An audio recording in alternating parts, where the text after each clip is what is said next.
दोस्तों शायद आपने एक अमेरिकन हॉरर फिल्म ऑब्सेशन इसका नाम सुना होगा हाल ही में। वो इसलिए क्योंकि ये फिल्म भारत में अच्छा खासा बिजनेस कर रही है। इसने अब तक 25 करोड़ रुपए कमा लिया है। अब ये सुनने में इतना बड़ा नहीं लगेगा, लेकिन यकीन मानिए ये एक ऐसी फिल्म है जिसमें कोई बड़े स्टार नहीं है। ज़्यादातर शायद अननोन फेसेस है। वैसे भी कई कई बड़े हॉलीवुड के स्टार्स होते हैं, उनकी फिल्में यहाँ भारत में इतना खास नहीं चलती। लेकिन इस फिल्म को लेके चर्चा जोरों शोरों से हो रही है, और यकीन मानिए कल मैंने ये फिल्म देखने की कोशिश की संडे के दिन, और इसे रिलीज हुए तो मेरे ख्याल से 2 हफ्ता हो गया होगा मेरे ख्याल से। और यकीन मानिए वीकेंड पे इसके टिकट्स मुझे नहीं मिल रहे थे। मैं मुंबई के वेस्टर्न सबर्ब क्षेत्र में रहता हूँ, और जो मेरे घर से नज़दीकी सिनेमा घर है, मैंने कल सोचा जाके दोपहर का या सुबह का भी शो देख लूँ, लेकिन टिकट्स नहीं मिल रहे थे। कल तो मैं फिल्म को नहीं देख पाया, लेकिन आज मैंने 99 रुपीज़ में एक मेरे घर से नज़दीकी जो थिएटर है वहाँ जाके देख ली। और यकीन माने ये जो शो था दोपहर के 1:50 का, ये भी almost 50-60% on a Monday show almost capacity थी।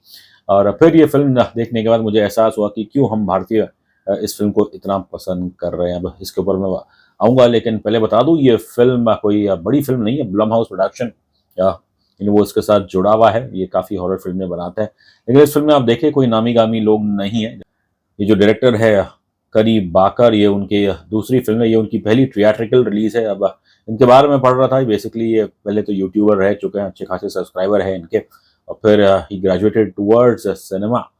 करी बाकर की ये जो फिल्म है, ये अमेरिका के क्षेत्र में बसी है, जहाँ पे एक म्यूज़िक स्टोर है, जहाँ 3-4 साथी हैं, जिसमें प्रमुख है ये लड़का बेर माइकल जॉनस्टन। फिर वो अपनी एक कलीग है Nikki, played by this girl इंड नेवरेट। ये उन्हें काफ़ी पसंद करते हैं, लेकिन इनके पास हिम्मत नहीं कि उसे बता सके कि ये उसे कितना चाहते हैं। और बस फिर इनके बाकी दोस्त साथी हैं, एक लड़का है इयन, और फिर एक फीमेल है सारा।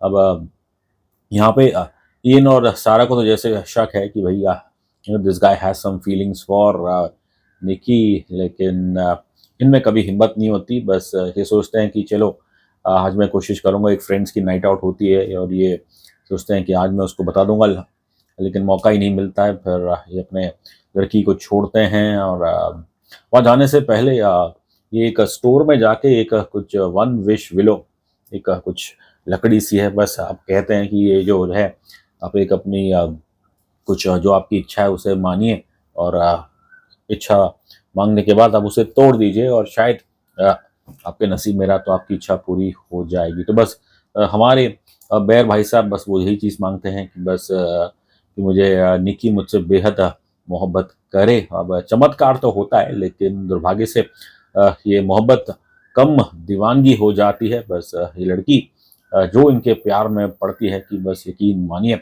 ये इस लड़के का साया भी नहीं छोड़ना चाहती, और कहीं न कहीं ये लड़की की एक साया ही बन के रह जाती है। ज़रा सोचिएगा कि क्या आपको ऐसा रिश्ता मंज़ूर है कि जहाँ पे आपकी जो प्रेमिका है वो लिटरली चाहे कि 24 घंटे आप उसके साथ बिताइए। अब आगे फ़िल्म में क्या होता है ये तो ख़ैर आप देखेंगे तो बेहतर रहेगा, लेकिन फ़िल्म मैं कहूँगा कि इस जॉनर में हॉरर जॉनर में कुछ एक नया अनुभव है। देखिए ये सुपरनैचुरल हॉरर नहीं है, ये एक साइकोलॉजिकल हॉरर है। और इस फ़िल्म द्वारा कहीं न कहीं जो इसका संदेश वही है कि आप किसी को इतना भी प्यार ना करें कि अपने आप को खो ले। और लड़के की पॉइंट ऑफ व्यू से देखें तो मोस्ट हम में से कई लोग हम किसी को चाहते हैं, और फिर लेकिन हमारे पास हिम्मत नहीं होती। बस मन ही मन हम अपना समय और अपनी ज़िंदगी व्यर्थ करते हैं उसके इंतज़ार में, या फिर बस हम सोचते हैं कि कुछ चमत्कार हो जाए। और जब इस फिल्म द्वारा जैसा दिखाया गया अगर चमत्कार होता है तो फिर तो जैसे कि वो प्रेम नहीं बल्कि एक बला बन जाती है। और इस लड़की के पॉइंट ऑफ व्यू से देखिए तो शुरू में ये जैसे उस लड़के से पूछती भी है कि क्या तुम मुझे पसंद करते हो, लेकिन तब जब मौका आता है तो ये उसे गवा देता है, और फिर ये जो वन विश विलो है ये उसमें अपनी विश मांग लेता है, और उसके बाद इस लड़के की ज़िंदगी में दुर्भाग्य से सिर्फ तबाही ही होती है। अब क्या है इसका समाधान, वो तो खैर आपको फिल्म देखनी पड़ेगी, लेकिन आई मस्ट से कि स्टोरी इंटरेस्टिंग है। एंड द आइडिया बेसिकली नाम ऑब्सेशन जो है ये कहीं ना कहीं हमें नसीहत देती है कि भाई जब हम किसी चीज़ किसी व्यक्ति उससे ऑब्सेस करने लग जाते हैं तो भाई सबसे पहले तो हम खुद का नुकसान करते हैं।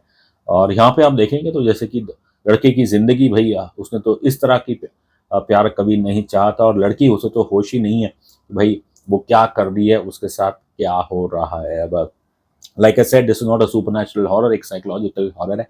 पर जो हॉरर यहाँ पे क्रिएट होता है बेसिकली, सबसे पहले तो जो मैं कहूँ लाइट, या और शुड आई से लाइट्स का जितना कम इस्तेमाल किया गया है। फ़िल्म ज़्यादातर ऑब्वियसली लड़के के घर, छोटा-सा जो घर है उसी में बसी हुई है, और फिर जो कुछ इस घर में होता है, और एक बिल्कुल एक साये की तरह ये लड़की हमेशा इस लड़के के सामने रहती है। एक फ़िल्म में सीन है बड़ा शुरू में, जब इस रात को कुछ पौने 3 बजे इस लड़के की आँख खुलती है, ये देखता है कि लड़की है नहीं, और वो देख रहा है कि वहीं की कोने दीवार में आपको कुछ दिख नहीं रहा, अंधेरा-सा है, वहाँ खड़ी है। फिर वो थोड़ा-सा सामने आती है और उसका चेहरा नहीं दिख रहा है, लेकिन आपके मन में ऐसा हो रहा है कि भई उफ़! ये क्या लड़की है या कोई चुड़ैल है? कुछ ठीक से दिख नहीं रहा है, लेकिन इट इज़ जेन्युइनली वाक़ई आपको बहुत ही लेकिन जेन्युइनली ये सीन आपको डेफ़िनेटली डराएगा। लड़की वापस पीछे की तरफ चली जाती है, और ये लड़की ऐसी थी, समझिए कि ये 24 घंटे बस ये सोती भी नहीं, शायद नहीं है, बस लड़के को देखते रहती है। वो उसके बाजू में लेटा हो तो ये उसी को देखती रहती है। अगर वो लेटा हुआ है तो ये सामने खड़े होके उसको देखती रहती है। एक एक और बहुत ही खतरनाक सीन है, जब दिन में लड़का काम के लिए जाता है मुश्किल से, और फिर लड़की उसका इंतज़ार करती है। वह जैसे उसने लड़के को छोड़ा था, बस उसी पोज़ीशन में वो लड़की खड़ी रहती है। अब चाहे उसे वहाँ से वो हिलती नहीं है, कोई भूख-वूख जाए भाड़ में, उसका पेशाब भी निकल जाता है। और फिर जब लड़का आता है शाम को ड्यूटी पे और देखता है कि लड़की तो वो वहीं की वहीं खड़ी हुई है। तो इन शॉर्ट मैं कहूँ तो जो यहाँ पे हॉरर है, हॉरर वही है कि जो पागलपन है, जो दीवानगी है, वही इस फ़िल्म के असली हॉरर एलिमेंट है। और इस चीज़ में डायरेक्टर साहब करी बारकर, भाई इनको दाद देनी पड़ेगी कि आपने लोगों को डराया है एक डिफरेंट तरीके से। और रिश्तों के ऊपर ये फ़िल्म कहीं न कहीं रोशनी डालती है कि बस कितना ज़रूरी है कि रिश्तों में स्पेस होना।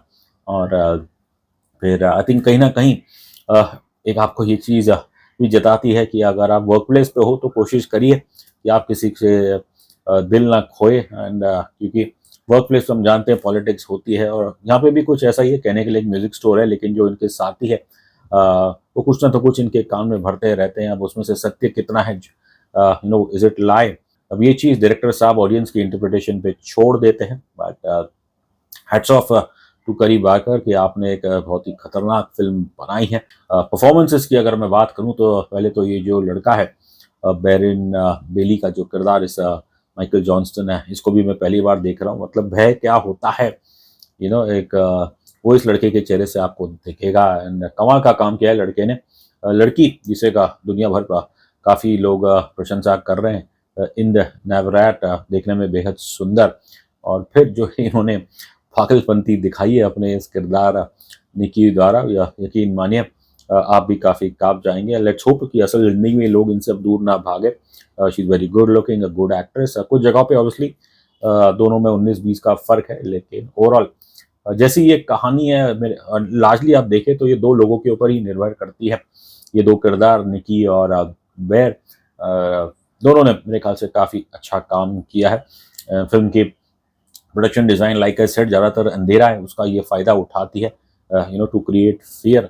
और फिर इनफैक्ट जो आउटडोर सीन्स भी हैं, मोस्टली स्टोर के भी सीन देखो, उसमें भी इतनी लाइटिंग नहीं है। फिर पब वब में जाते हैं तो वहाँ तो वैसी लाइट कम रहती है। एक जेन्युइन फ़ियर रहता है कि बस मान लो कि द मोमेंट इस लड़के की ये विश पूरी होगी तो फिर बस एक बला की तरह इस लड़की का साया हमेशा लिटरली 24 घंटे इस लड़के के साथ रहता है, और वही चीज़ दर्शक भी महसूस करेगा।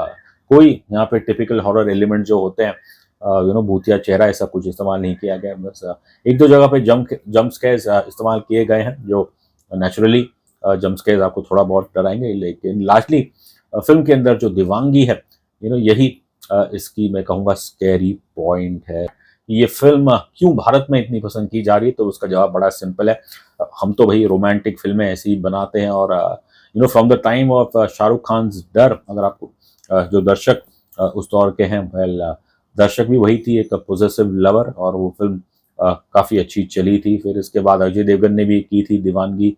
एंड ओवर द इयर्स हमने देखे हैं लॉट ऑफ फ़िल्म्स जहाँ पे एक पॉसेसिव लवर हो, तो वो तो हम भारतीयों को पसंद ही आते हैं। पिछले साल from a female point of view हमने एक फ़िल्म देखी थी मैंने तो खैर नहीं देखी, लेकिन जो आई थी तेरे इश्क में, वो फिल्म भी हिट हुई थी, शायद कुछ 80 या 90 करोड़ उस फिल्म ने कमाए थे। तो अगर आप इतिहास देखें, ज़्यादातर जो पोजेसिव लवर्स होते हैं ये हम भारतीयों को पसंद आता है, because maybe that's the kind of people we are. और ये फिल्म एक नसीहत है ऑब्वियसली आज के हमारे जो युवा है, कि आप सबसे पहले अपने आप को प्यार करिए, किसी के प्यार में इतनी तरह से ना डूब जाए कि आप खुद को भी खोले और सामने वाले को भी नष्ट कर दे। तो आई एम नॉट सरप्राइज कि why Indian specially the youth, आज भी जब मैं सिनेमा घर में बैठा था तो मैक्सिमम ऑडियंस वो यूथ ही थे, प्रॉब्ली कॉलेज गोइंग स्टूडेंट्स या फिर यंग एम्प्लॉयज़। और उनके चेहरे देख के बाद में जब मैंने देखा तो लग ही रहा था कि उन्हें फिल्म उसका मज़ा ले रहे थे। तो